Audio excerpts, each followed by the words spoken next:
तो चलिए स्टार्ट करते हैं। यहाँ पर आपका पहला प्रश्न कह रहा है कौन सही सुमेलित है, कौन सही सुमेलित है आपसे पूछा गया है। तो पहला पॉइंट दिया गया है अनुरक्ति का विरक्त है, असमय का कुसमय है, अवसर का सुअवसर और दीर्घायु का चिरायु दिया गया है। तो देखिए यहाँ पर आपका आंसर देखो आ चुका है, पहला ऑप्शन आ रहा है सभी का। यहाँ पर अनुरक्ति का विरक्ति होता है, याद रखिए ऑप्शन आपका ए नंबर राइट हो जाएगा। वहीं पर असमय का देखो असमय दिया गया है तो यहाँ पर क्या हो जाना चाहिए था, समय हो जाना चाहिए। अवसर दिया गया है, अवसर का होता है अनअवसर, क्या होता है अनअवसर होता है, अनअवसर होता है। वहीं पर दीर्घायु का होता है अल्प आयु होता है, क्या होता है अल्प आयु होता है ना। तो इस कारण से पहला ऑप्शन क्या हो गया, राइट हो गया। आगे बढ़ते क्वेश्चन दिया गया है निम्न में से कौन एक शब्द अलंकार नहीं है। देखो यहाँ पर नहीं शब्द आपको दिया गया है कि कौन सा शब्द अलंकार नहीं है। चलिए अनुप्रास, श्लेष, यमक और उपमा। अब देखो इनमें से चारों में एक ऐसा लग रहा है कि एक आपके अलग परिवार से जुड़ा है। कौन, यहाँ पर देखिए ऑप्शन डी नंबर जो उपमा अलंकार है ना, ये उपमा अलंकार, ये शब्द अलंकार नहीं अर्थ अलंकार आपका होता है। ठीक है, जैसे उपमा हो गया, रूपक हो गया, उत्प्रेक्षा हो गया, ये इस श्रेणी में आपका आता है जो अर्थ में। ठीक है, तो आपका आंसर डी हो गया। ठीक है, आगे बढ़ते क्वेश्चन दिया है निम्न में से कौन अर्थ अलंकार नहीं है, कौन अर्थ अलंकार नहीं है। चलिए उपमा, उत्प्रेक्षा, रूपक और आपका वक्रोक्ति। अब देख सकते हैं कि आप तुरंत जवाब दे देंगे क्योंकि ये तीन आपके एक साथ होते हैं, लेकिन यहाँ पर वक्रोक्ति इसमें आपका नहीं आएगा। ऑप्शन आपका यहाँ पर सी नंबर राइट हो गया। आगे बढ़ते हैं, क्वेश्चन दिया गया है निम्न में से कौन एक भिन्न है, कौन एक भिन्न है। देख लीजिएगा यमक, श्लेष, वक्रोक्ति और आपका दृष्टांत है ना। तो यहाँ पर देखिए आपका आंसर क्या हो जाएगा। तो यहाँ पर याद रखिए जो दृष्टांत है इनमें से आपका भिन्न हो जाएगा। ऑप्शन क्या बनेगा, यहाँ पर डी नंबर हो जाएगा। अगला क्वेश्चन दिया गया है कि निम्न में से कौन मात्रिक छंद का उदाहरण है, कौन मात्रिक जिसमें से आप लोग मात्राएं गिनते हैं, मात्राएं गिनते हैं आपके बरवे में, किसमें आपके बरवे में। तो ऑप्शन क्या बनेगा, बी नंबर इसका राइट हो जाएगा। ठीक है, आगे बढ़ते हैं, क्वेश्चन दिया है निम्न में से कौन वर्णिक छंद आपका है। वर्णिक छंद आपसे पूछा गया, वर्णिक छंद। चलिए जवाब दीजिएगा। देखो कुंडलियों में हम लोग मात्रा गिनते हैं, उल्लाला में भी मात्रा गिनते हैं, गीतिका में भी मात्रा गिनते हैं, लेकिन यहाँ पर जो मंद्रकांता है एक वर्णिक छंद है, वहां पर वर्डों की गिनती होती है। तो जिसका ऑप्शन सी आ रहा है राइट हो जाएगा, यहाँ पर सी नंबर। आगे बढ़ते हैं, क्वेश्चन दिया गया है कि शांत रस का स्थायी भाव क्या हो जाएगा, शांत रस का स्थायी भाव। चलिए जवाब दीजिएगा, यहाँ पर सही आंसर क्या हो जाएगा। चलिए देखिए आपका जवाब आ रहा है शांत रस का होता है क्या, निर्वेद होता है क्या, निर्वेद। ऑप्शन क्या बनेगा, यहाँ पर सी नंबर। वहीं पर आपके करुण रस का होता है क्या, यहाँ पर शोक होता है ना। चलिए आगे बढ़ते हैं, क्वेश्चन दिया गया है अनुराग किस रस का स्थायी भाव है, अनुराग किस रस का स्थायी भाव है। चलिए 8 का जवाब दीजिएगा। अनुराग है ना, क्या होता है, अनुराग होता है आपके वात्सल्य में जहां पर आपका प्रेम होता है। तो ऑप्शन क्या हो जाएगा, बी नंबर, क्योंकि अनुराग मतलब प्रेम है ना। तो ऑप्शन बी हो जाएगा राइट। ठीक है, आगे बढ़ते हैं, क्वेश्चन दिया गया है कि शंकर का सही संविच्छेद क्या है, शंकर का सही संविच्छेद क्या हो जाएगा। तो चलिए यहाँ पर इसके पहले भी आपके लेक्चर में ये पॉइंट आपको मिला था, यही क्वेश्चन है ना। देख सकते हैं यहाँ पर जो बिंदी है वो आपकी माँ में कन्वर्ट होके यहाँ पर सम धन कर आपका बन जाएगा। ऑप्शन क्या बन जाएगा, ए नंबर हो जाएगा। आगे बढ़ते हैं, क्वेश्चन दिया गया है व्यर्थ का सही संविच्छेद क्या हो जाएगा। तो देखिए व्यर्थ में ये आपका यण संधि है, क्योंकि हमने बताया था जहां पर कभी भी आधा आपका मिल जाता है या के साथ, या आपके रा वा के साथ है ना, तो आपका बनेगा क्या, यण संधि। और इसमें से कौन सा ऑप्शन है, तो वी धन अर्थ, क्या हो जाएगा, वी धन अर्थ, अर्थात ऑप्शन सी हो जाएगा, यण संधि हो जाएगा। ठीक है, आगे बढ़ते हैं, क्वेश्चन दिया गया है निम्न में से एक वाक्य में क्रिया भक्षण करने के अर्थ में प्रयुक्त हुई है, यह वाक्य आपको बताना है। भक्षण, भक्षण मतलब क्या होता है, यहाँ पर खाने से संबंधित होता है ना। तो भक्षण यहाँ पर देखिए कह रहा है वह हराम का पैसा खाता है, वह जूते खाता है, वह कसम खाता है, वह आम खाता है।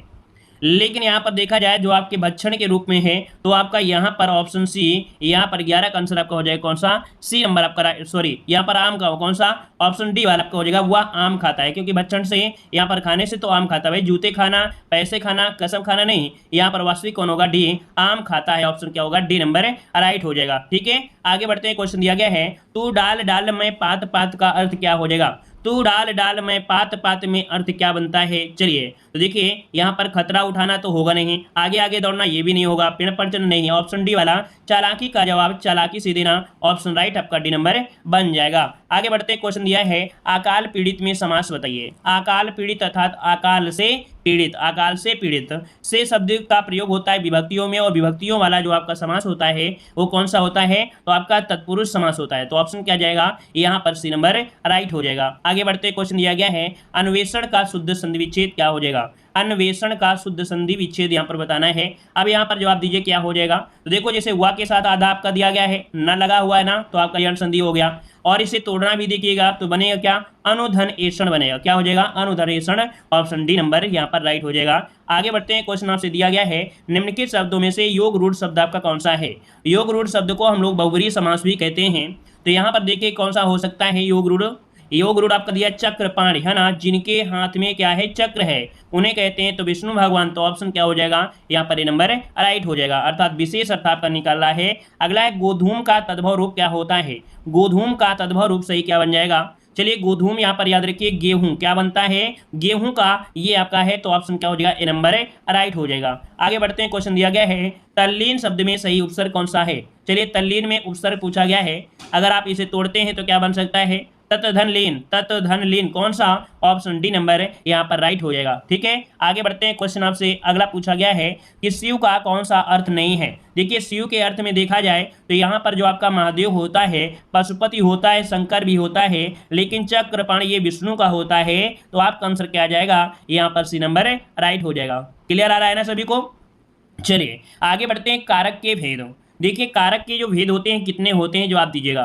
ये हिंदी में कारक पूछ रहा है, संस्कृत में नहीं पूछ रहा है। अगर संस्कृत में बोल दिया जाता तो वहां पर आपके 6 कारक होते हैं, लेकिन यहाँ पर हिंदी में कारक जो होते हैं वो कितने होते हैं, तो आपके 8 होते हैं। आपका जवाब क्या हो जाएगा, डी नंबर राइट हो जाएगा। आगे बढ़ते क्वेश्चन दिया है केशव कही न जाए का कहिए पंक्ति के रचनाकार इनमें कौन से हैं।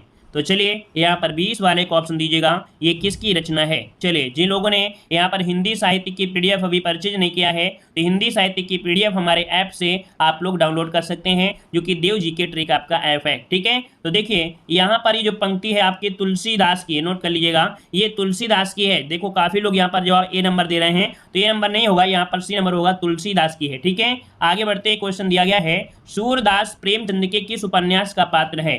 बताइएगा सूरदास प्रेमचंद के किस उपन्यास का जो पात्र है वो कौन सा है। चलिए यहाँ पर दिखेगा तो ये आपके रंगभूमि पात्र के, ठीक है, किसके, किस उपन्यास के, तो रंगभूमि उपन्यास के हैं। ऑप्शन डी हो जाएगा। आगे बढ़ते क्वेश्चन दिया गया है दिए गए प्रत्येक वाक्य में रिक्त स्थान की पूर्ति करना है, काले शब्द के उपयुक्त विलोम शब्द आपको पहचानना है। तो चलिए यहाँ पर विलोम शब्द की बात करते हैं। तो यहाँ पर दिया गया है आध्यात्मिक का विलोम, बताइए क्या हो जाएगा। आध्यात्मिक का विलोम क्या होता है, तो भौतिक होता है। क्या होता है, भौतिक बनता है। यहाँ पर आंसर ए नंबर राइट हो जाएगा। आगे बढ़ते हैं स्वच्छ का यहाँ पर विलोम क्या हो जाएगा, स्वच्छ। जब स्वच्छ है तो यहाँ पर इसका राइट आंसर क्या बन सकता है, तो वही दूषित हो जाएगा। क्या हो जाएगा, दूषित, ऑप्शन ए हो जाएगा। अगला दिया गया है परतंत्र का विलोम। परतंत्र का विलोम शब्द इनमें से क्या हो जाएगा, परतंत्र। तो परतंत्र है तो भाई स्वतंत्र हो जाएगा, ऑप्शन क्या हो जाएगा, ए नंबर हो जाएगा। और आगे बढ़ते हैं यथार्थ किस समास का उदाहरण है। यथार्थ, यथार्थ मतलब होता है कि जैसी योग्यता वो है वैसी ही, है ना, जैसी योग्यता है वैसी। और ये यहाँ पर देख सकते हैं कि आपका जो समास है किसका है। चलिए मतलब इसमें उपसर्ग निकलेगा और उपसर्ग वाला होता है अव्ययी भाव समास, है ना, बहुत अच्छे, ऑप्शन सी जाएगा। अगला है मुंह तोड़ शब्द में कौन सा समास है, मुंह तोड़। जो यहाँ पर कह सकते हैं मुंह को तोड़ने वाला, है ना, यहाँ पर आप देख सकते हैं कि आपका आंसर यहाँ पर क्या बनेगा, तो ए नंबर ये तत्पुरुष समास का हो जाएगा, ए नंबर। आगे बढ़ते हैं पाप पुण्य में कौन सा समास है। पाप पुण्य में समास बताइएगा। पाप और पुण्य दोनों ही जो आपके हैं वो आपकी कह सकते हैं प्रधान है, बीच में योजक है, तो आपका होता है द्वंद्व समास। जब दोनों ही प्रधान है तो आपका द्वंद्व समास, ऑप्शन डी हो जाएगा। अगला है दिगंबर में कौन सा समास है। दिगंबर में कौन सा समास है, दिगंबर। तो देखिए दिगंबर मतलब यहाँ पर आप देख सकते हैं, यहाँ पर दिगंबर कहते हैं भाई किसे, दिशाएं है अंबर, है ना, यहाँ पर क्या हो जाएगा, दिशाएं है अंबर, ये बहुब्रीहि समास में आता है। यहाँ पर आंसर आपका बी नंबर राइट हो जाएगा। अगला पॉइंट दिया गया है निम्न प्रश्नों में 4 समूहों दिए गए हैं, प्रत्येक समूह में एक शब्द की वर्तनी। यहाँ पर वर्तनी आपको ठीक करना है। 29 वाले में व्यवहारिक किस प्रकार से लिखेंगे, व्यवहारिक होता है या व्यावहारिक होता है, यहाँ पर बताइए 29 नंबर में। चलिए याद रखिएगा या की जो मात्रा होती है वो बड़ा की मात्रा होती है व्यवहारिक, ठीक है, व्यवहारिक कौन सा, ऑप्शन सी नंबर यहाँ पर देखिए राइट हो जाएगा। ठीक है, अगला है उज्जवल, जो कि आपने कई बार पढ़ा होगा उज्जवल। तो यहाँ पर देख सकते हैं कि आपका डबल जा होता है, जैसे आपका जो दिया गया है वो आपका यहाँ पर सही हो जाएगा, मतलब इस प्रकार से उज्जवल सही लिखा जाता है। याद रखिएगा उज्जवल इस प्रकार से राइट हो जाता है। ठीक है, आगे बढ़ते हैं, दिया गया उपर्युक्त। अब यहाँ पर देखिएगा उपर्युक्त जो आपका है वो आपका इनमें से कौन सा बनने वाला है। चलिए उपर्युक्त इनमें से कौन बनेगा। चलिए देखो ये तो आपका ऊपर उक्त ऊपर ये भी तो आपका बन नहीं रहा है ना, ये नहीं बन रहा है। तो भाई आपका देखो 31 वाले में आपके पास एक ये ऑप्शन है उपरोक्त दिया है और एक उपर्युक्त दिया है। अगर यहाँ पर या में इसमें अगर मात्रा होती ये वाली राउड़ा होता तो ये भी सही होता लगता। तो यहाँ पर बी नंबर उपरोक्त आपका आंसर बी नंबर राइट हो जाएगा। ठीक है, आगे बढ़ते हैं। दिए गए प्रश्न में आपके मुहावरे लोकोक्ति आपको बताना है। घी के दिया जलाना मुहावरे का अर्थ क्या हो जाएगा? घी के दिए जलाना मुहावरे का अर्थ इनमें क्या हो जाएगा? मतलब होता है खुशी मनाना, ऑप्शन आपका सी नंबर हो जाएगा। अगला है सिर चढ़ाना मुहावरे का अर्थ क्या हो जाएगा? सिर चढ़ाना। और भाई सिर चढ़ाना मतलब होता है बहुत आज़ादी दे दो, है ना, किसी को अगर बहुत आज़ादी दे दो तो वो सिर चढ़ने लगता है, अर्थात तो ऑप्शन क्या हो जाएगा? बी नंबर राइट हो जाएगा, जिसका भी ऑप्शन बी आ रहा है राइट आंसर हो जाएगा। और अगला क्वेश्चन दिया गया है आम के आम गुठलियों के दाम, यहाँ पर बताइए सही जवाब क्या हो जाएगा।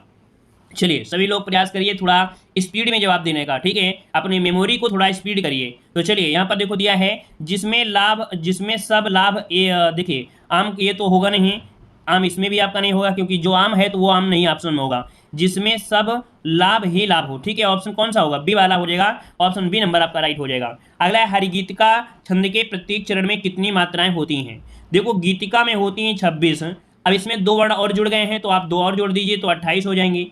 तो आप देखिएगा हरिगीतिका में कितनी होती हैं? यहाँ पर 28 मात्राएं होती हैं और गीतिका में कितनी होती हैं? 26 मात्राएं होती हैं। ठीक है ना, तो आपका आंसर क्या हो जाएगा? यहाँ पर डी हो जाएगा। आगे बढ़ते क्वेश्चन दिया गया है कलम का सिपाही किसे कहा गया है? कलम का सिपाही किसे कहा गया है? यहाँ पर जवाब दीजिएगा प्रेमचंद, निराला प्रसाद या दिनकर। याद रखिए कलम का सिपाही आपके प्रेमचंद को, ऑप्शन ए नंबर राइट हो जाएगा। अगला है निष्फल किस प्रकार की संधि है? निष्फल किस प्रकार की संधि है? स्वर संधि, व्यंजन, विसर्ग या गुण संधि। 37 का आंसर लॉक करिएगा। हमने आपको बताया था कि जो आधा सा होता है ना, यहाँ पर इसका विसर्ग आपको बनता है जो कि विसर्ग संधि के रूल के अकॉर्डिंग होता है, तो आपका ये विसर्ग संधि हो जाएगा। ठीक है ना, और अगर आप इसे तोड़ेंगे भी तो क्या तोड़ेंगे? ठीक है ना, तो यहाँ पर हो जाएगा निह और विसर्ग फिर आपका फल। अगला है ऊ ध्वनि का उच्चारण क्या होता है? देखिए छोटा ऊ और बड़ा ऊ ये आपके किस में आते हैं? ओष्ठ में आते हैं। किसमें? तो आपके ओष्ठ में आते हैं। तो इसका ऑप्शन क्या बनेगा? डी नंबर राइट हो जाएगा। छोटा ऊ बड़ा ऊ ओष्ठ व्यंजन होते हैं। ठीक है, इनका उच्चारण ओष्ठ से होता है। अगला है आकाशदीप किसकी रचना है? आकाशदीप किसकी रचना है? यहाँ पर 39 नंबर में, चलिए 39 नंबर का ऑप्शन बी बनेगा, बिल्कुल सही आ रहा है जवाब। यहाँ पर जयशंकर प्रसाद की किसकी है? तो आपकी जयशंकर प्रसाद की रचना है आकाशदीप। ठीक है, अगला अंधा युग किस प्रकार की रचना है? तो अंधा युग, देखिए अंधा युग धर्मवीर भारती की है और ये है क्या? एक काव्य नाटक है। क्या है? काव्य नाटक है जो कि आपकी कह सकते हैं धर्मवीर भारती की है। अगला है कोणार्क नाटक के लेखक कौन है? कोणार्क नाटक के जो लेखक हैं वो आपके कौन है? 41 नंबर में। तो देखिए कोणार्क थोड़ा नोट कर लीजिएगा, ये जगदीश चंद्र माथुर की ये आपका नाटक है। याद रखिए जगदीश चंद्र माथुर, ऑप्शन बी नंबर है यहाँ पर राइट बनेगा। आगे बढ़ते हैं, क्वेश्चन दिया है अनामिका किसका काव्य संग्रह है? अनामिका किसका काव्य संग्रह है? जवाब दीजिएगा। चलिए फटाफट जवाब दीजिएगा 42 नंबर में। ऑप्शन देखिए अनामिका है निराला की है। किसकी है? निराला की, ऑप्शन ए नंबर यहाँ पर राइट हो जाएगा। आगे बढ़ते क्वेश्चन दिया गया है कि यदि ए ओ के आगे कोई स्वर हो तो इसके स्थान में क्रमशः आए हो जाता है। तो हमने भैया आपकी अयादी संधि का रूल अगर आपने पढ़ा होगा तो भाई तुरंत बता दोगे, क्योंकि यही आपको निकलता है कहाँ पर? अयादी संधि में। तो अयादी संधि क्या है? रूल है। 43 का ऑप्शन क्या बनेगा? यहाँ पर कौन सा बनेगा भाई? ऑप्शन सी बनेगा, अयादी संधि है। ठीक है, अगला दिया गया है यहाँ पर समानार्थक शब्द आपको दिया गया है। धरती का यहाँ पर समानार्थी बताना है। धरती का समानार्थी क्या हो जाएगा? तो देखिए धरती को हम लोग क्या बोलते हैं? वसुधा बोलते हैं। क्या बोलते हैं? वसुधा, ऑप्शन डी हो जाएगा। और नदी की अगर बात करते हैं, नदी का पर्यायवाची या कह सकते हैं आपका समानार्थी, तो यहाँ पर सुर सरती दिया है, सुर सरी, सरिता, देव नदी और सुरभि। तो देखो नदी की बात किया है तो आपका सरिता हो जाएगा। क्या हो जाएगा? बी वाला का हो जाएगा। अगला है गर्मी में वायु, वायु का समानार्थी क्या हो जाएगा? वायु। तो अनिल तो होता नहीं है, आ का होगा। झंझावत दिया आंधी, देखिए ऑप्शन क्या होगा यहाँ पर? 46 का ऑप्शन बनेगा, सी नंबर है। वायु का जो पर्याय होता है अर्थात जो समानार्थी होता है आंधी हो जाएगा। ठीक है, आगे बढ़ते हैं, क्वेश्चन दिया गया है निम्न में से कौन सुमेलित नहीं है? कौन सुमेलित नहीं है?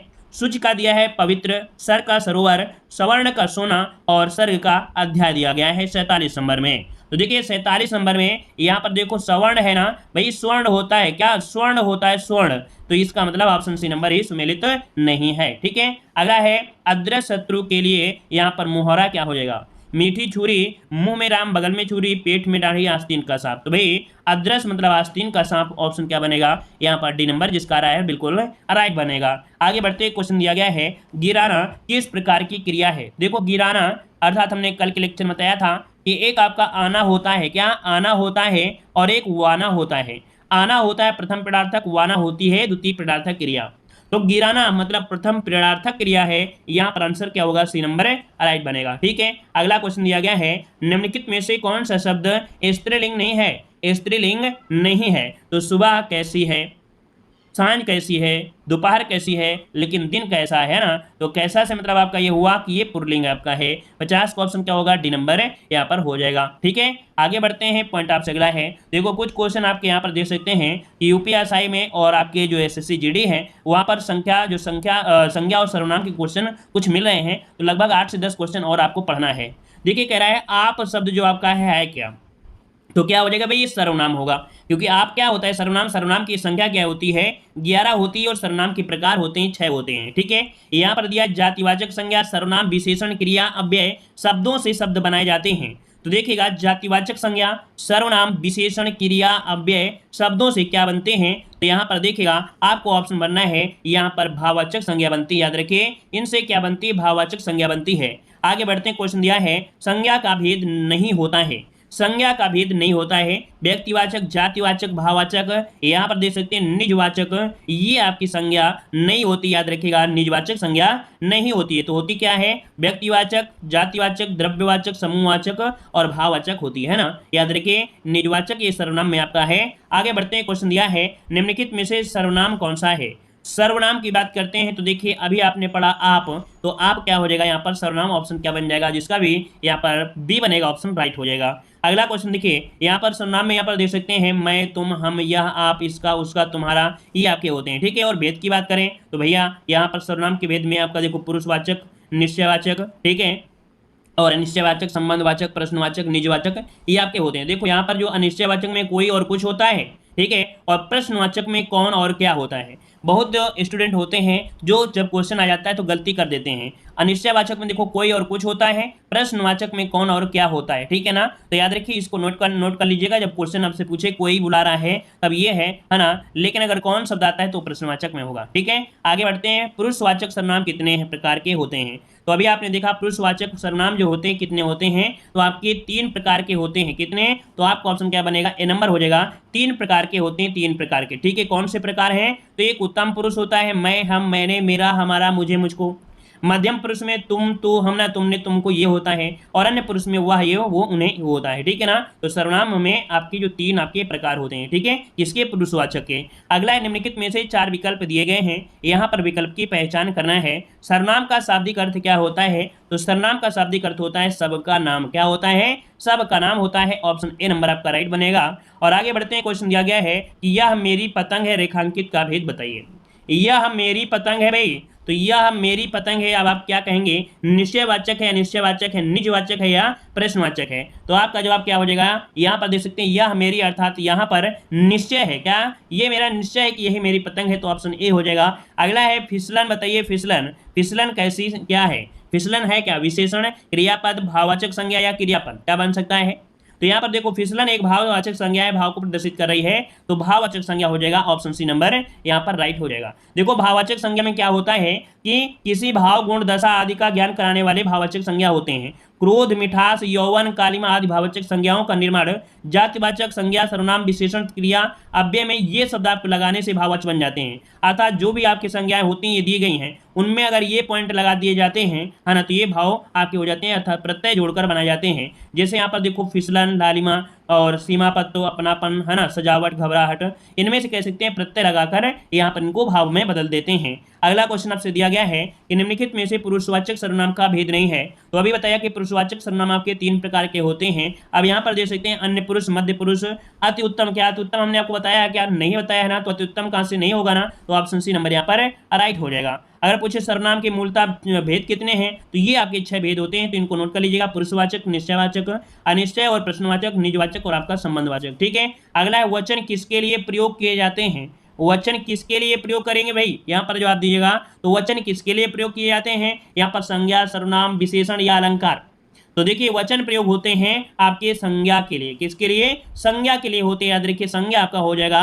और अगला क्वेश्चन दिया गया है कि कोई सज्जन आपको बुला रहा है, कोई सज्जन आपको बुला रहा है, यहाँ पर बताइएगा कि कौन सा सर्वनाम है। यहाँ पर देखो दिया है कोई, और जब कोई लग जाता है तब आपका अनिश्चयवाचक सर्वनामिक विशेषण हो जाता है। तो ऑप्शन क्या बनेगा, यहाँ पर सी नंबर राइट हो जाएगा। ठीक है, और अगला दिया है व्यक्ति वस्तु या स्थान के नाम को क्या कहते हैं। तो आपने बहुत पहले पढ़ा होगा, व्यक्ति वस्तु स्थान के नाम को संज्ञा कहते हैं। तो ऑप्शन क्या बनेगा, ए नंबर आपका राइट हो जाएगा। नेक्स्ट प्रश्न आपका दिया गया है, जो भाववाचक संज्ञा नहीं है उसका चयन करके रिक्त स्थान आपको भरना है। तो देखिए कह रहा है आपसे कि करुणा, सुंदरता, अमीरी और आपकी पढ़ाई। अगर पढ़ना होता तो हम लोग बोलते कि ये आपकी नहीं होगी, लेकिन पढ़ाई तो भाई भाववाचक संज्ञा होती है, पढ़ाई भी तो भाववाचक संज्ञा होती है ना। अगर पढ़ना होता तो क्रिया हो जाता, लेकिन पढ़ाई आ गया है तो इसमें भाव भी बनेगा। यहाँ पर देखते हैं आपका आंसर क्या है। हाँ दिखेगा, इसमें से चारों ही विकल्प क्या है, भाववाचक संज्ञा है। ठीक है ना, तो इस वाले प्रश्न में त्रुटि आपकी थी। ठीक है, अगला क्वेश्चन दिया गया है कि निम्न में से दिए गए विकल्पों में से आपको बताना है सर्वनाम के सही भेद का चयन। कोई आपसे मिलने आया है, अब देखो आपका आ गया ना कोई, जब भी कभी कोई आता है तो भैया वो अनिश्चय होता है ना। ऑप्शन क्या बनेगा, ए नंबर है।